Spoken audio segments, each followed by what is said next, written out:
राम राम देवियों और सज्जनों, आज हम लोग 63वीं रामायणी पर वार्ता करेंगे। पहले 63वीं रामायणी को थोड़ा पढ़ देते हैं। संदर्भ वही चल रहा है पहले वाला। नाना रूप वर्ण यक कीन्हा, चार वर्ण वह काहू न चिन्हा, नष्ट गए करता नहीं चिन्हा, नष्ट गए और मन दीन्हा, नष्ट गए जिन वेद बखाना, वेद पढ़े पर भेद न जाना, विमलक करे नयन नहीं सूझा, भया अयान तब किछौ न बूझा। नाना नाच नचाए के नाचे नटके भेष, घटघट है अविनाशी सुनहु तकी तुम शेख।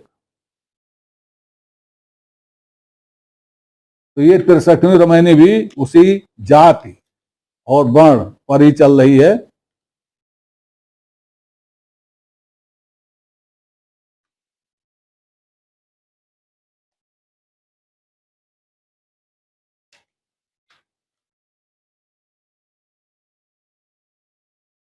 इसमें एक चीज पहले स्पष्ट कर लूं कि पहले आप देख आए हैं कि शेख से वार्ता हो रही है और उसके बाद में बीच में तमाम रामायणियां हुई और उसके बाद सुनो तकी तुम शेख। तो कुछ लोग एक कह सकते हैं कि वहां से लेके यहां तक बीच की सारी वार्ता शेख से हुई। ऐसा नहीं है। शेख की वार्ता, शेख से जो वार्ता उस समय थी उस वहां खत्म हो गई।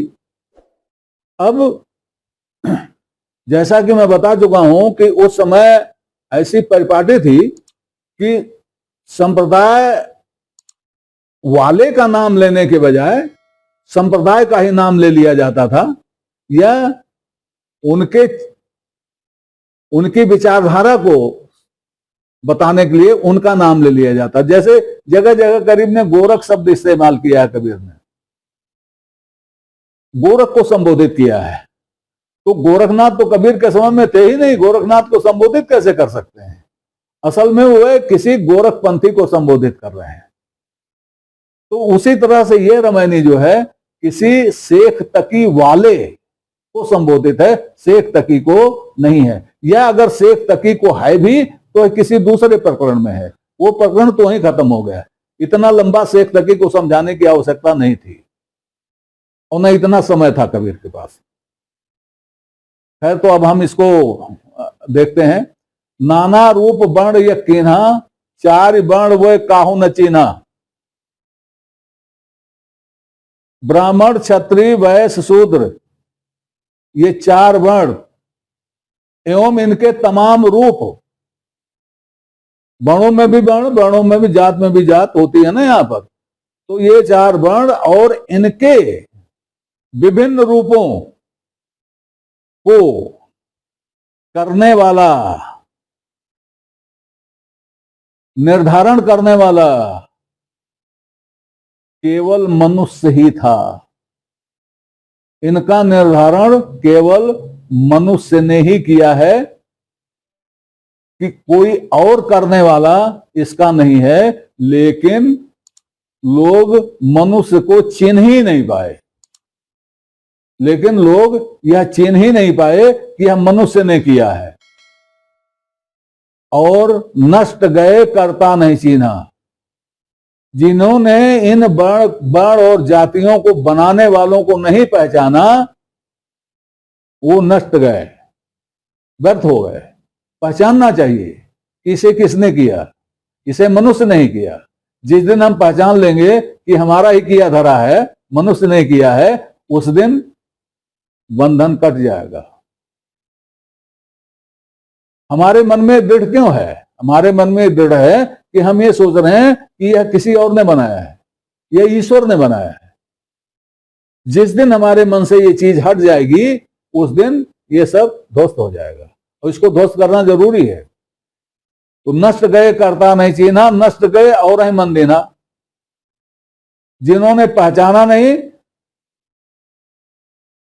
नहीं तो ठीक था, लेकिन और बुराई कर दी कि दूसरे के मत्थे मार दिया, इसको उसके मत्थे मार दिया जो कहीं है ही नहीं। तो भाई जो जाना हुआ दुश्मन होता है उससे तो लड़ा जा सकता है, अनजाने से कैसे लड़ा जाए। तो इस तरह से इन लोगों ने व्यर्थ कर दिया। नष्ट गए जिन वेद बखाना, वेद पढ़े पर भेद न जाना। कुछ मैं पीछे बता चुका हूं। नष्ट गए जिन वेद बखाना, जिन्होंने इन वर्णों और जातियों के संबंध में इनकी पुष्टि के लिए वेद वेद का बखान शुरू कर दिया, मतलब इसमें वेद ले आए, वह भी व्यर्थ चले गए, क्योंकि उन्होंने वेद तो पढ़ा लेकिन उसका भेद नहीं जाना। वेद पढ़ा लेकिन उसका भेद नहीं जाना।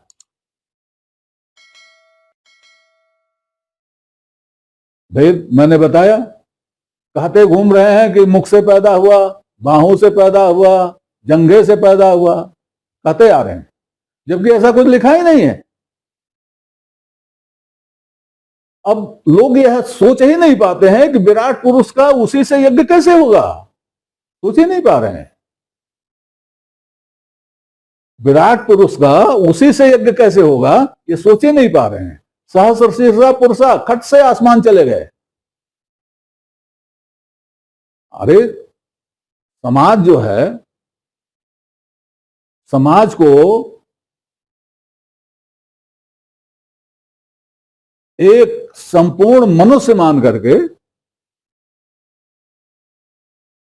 मनुष्य की तरह ही समाज को देखा गया और फिर विचार किया गया कि इसका सिर कौन है, इसका आंख कौन है, इसका मुंह कौन है, इसका जंघा कौन है, इसका पैर कौन है, ये निर्धारित किया गया, ये बात कही गई, तो उसको इस तरह से जो है बखान कर दिया।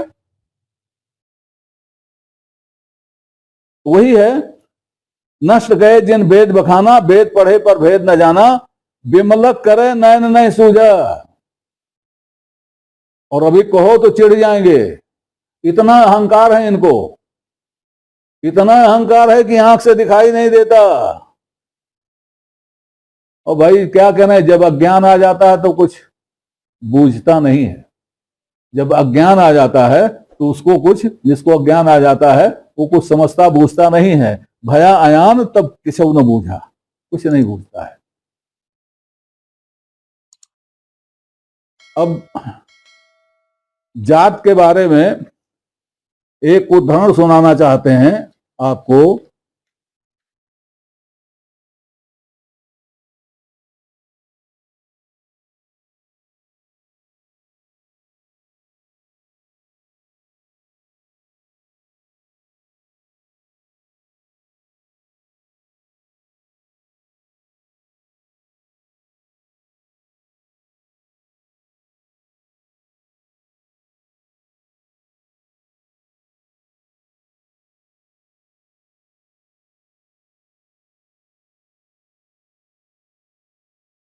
यह उदाहरण है महाभारत का।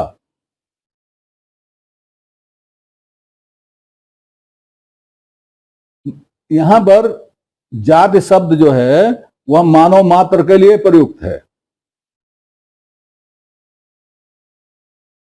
और यह संदर्भ है नवसोपाख्यान का, जिसमें युधिष्ठिर कहते हैं, हे महामति, यहां जाति शब्द का प्रयोग पूरे मनुष्य के लिए किया गया है।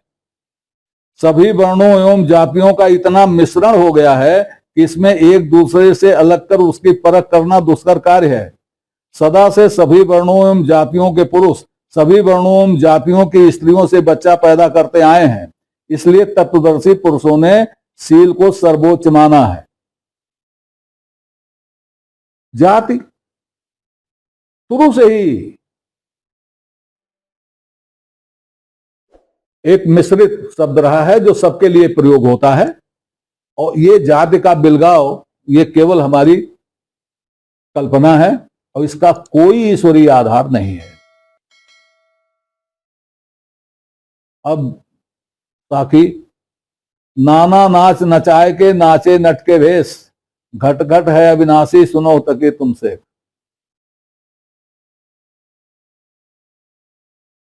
ये मनुष्य सयाना मनुष्य, सयाना मनुष्य इसी प्रकार सबको नाना प्रकार से नचा रहा था, नचा रहा है और नचाएगा, और स्वयं भी नट के वेश में नाचेगा। नट किसको कहते हैं? जो स्वांग भरता है। तो सबको नकली नाच नचाएगा और खुद भी नकली नाच नाचेगा। नाच रहा है, नाना नाच नचाए के, नाचे नट के भेष, घट घट है अविनाशी सुनो तकी तुमसे। और यह नचाने वाला घट घट में है।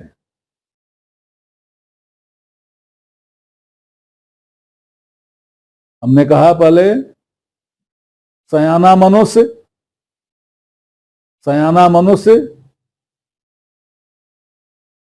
नचा रहा है सबको और स्वयं भी नाच रहा है नट के वेश में। और फिर मैं कह रहा हूं कि घट घट है अविनाशी, वह सयाना मनुष्य अविनाशी घट घट में है जीव। ये सब जीव ही कर रहा है। और इसीलिए कबीर ने पहले कहा, तेरी कुदरत किन्होंने जानी,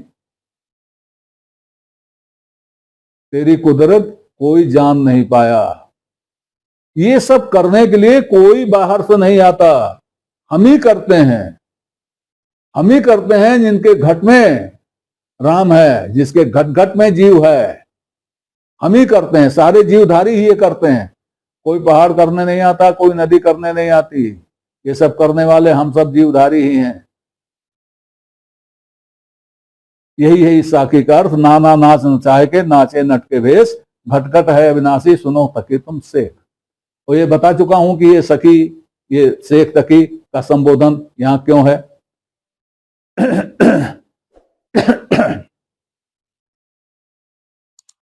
अब अगली रामायणी लेते हैं, रामायणी 64। एक पाठ करते हैं इसका। काया कंचन जतन कराया, बहुत भांत के मन पलटाया। जो 100 बार कहो समझाई, तैयो धरो छोड़ नहीं जाई। जन के कहे जन जन रह जाई, नौ सिद्धि सिद्धि तिन पाई। सदा धर्म जाके हृदय बसई, राम कसौटी कसते रही। जोर कसावे अंते जाई, सो बाउर आपु ही बौराई। ताते परी काल की फांसी, करहु ना आपन सोच। जहां संत तहां संत सिधावे, मिल रहे धोते धो। बहुत से लोग बड़े आराम से कह देते हैं कि कबीर तो किसी को नहीं मानते थे, कबीर अपने को ही मानते थे और शरीर को ही मानते थे, अपने जीव को ही मानते थे, तो जीव में ही लगे रहते थे। कहने वाले मिल जाएंगे। उनको यह रामायणी पढ़नी चाहिए कि ऐसे लोगों पर जो काया में ही सीमित हैं, उनके लिए कबीर क्या कहते हैं। और ये कौन लोग हैं ये भी देखिए, ये किसके लिए कह रहे हैं ये भी देखिए। आचार्य द्विवेदी जो को विधान में रखिएगा, जिन्होंने कबीर को जोगी और नाथपंथियों क्या क्या कहा है। देखिए जोगियों के बारे में कबीर के क्या विचार हैं। काया कंचन जतन कराया,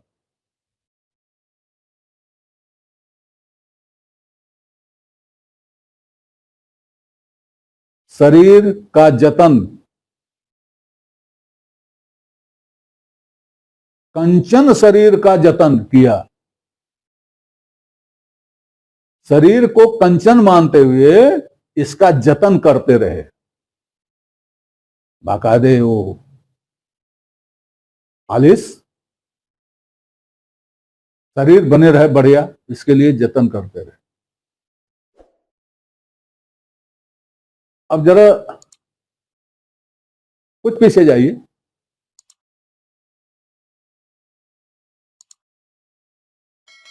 बाकी बोली थी मैंने, गोरख रसिया योग के मुए न जारी देह। देह गली माटी मिली कोरो माजी देह।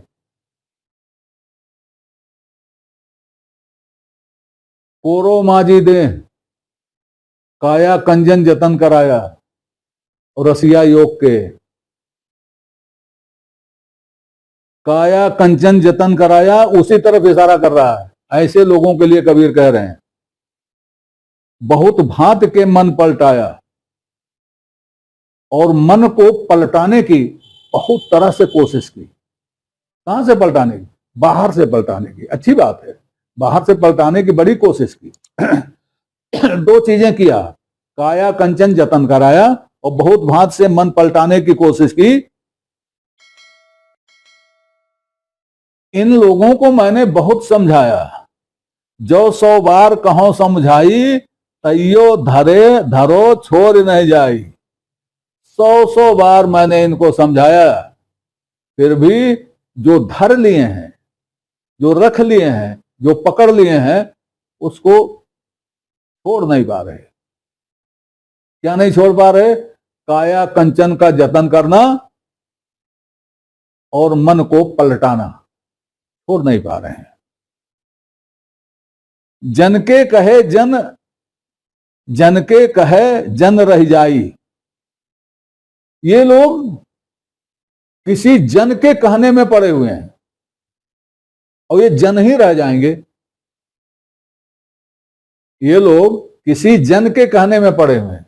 जन का मतलब वही अपने जैसे जो लोग हैं।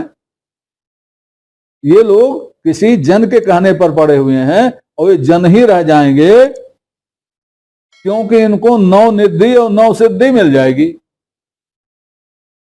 इनको 9 निधि और सिद्धि मिल जाएगी, निधि सिद्धि मिल जाएगी। कबीर का कहना है, निधि सिद्धि से क्या होगा? निधि सिद्धि तो सांसारिक चीजें हैं, इनसे क्या होगा? इनसे कुछ होना हमारा नहीं है। अब इस रामायणी पर चर्चा बंद करते हैं, आगे चर्चा जारी रहेगी। तब तक के लिए नमस्कार। आपसे निवेदन है कि श्रृंखला को अपनी लाइक दें, इसको सब्सक्राइब करें और कमेंट बॉक्स में जाकर अपनी टिप्पणी प्रस्तुत करें, अपनी जिज्ञासा व्यक्त करें, अपने प्रश्न पूछें।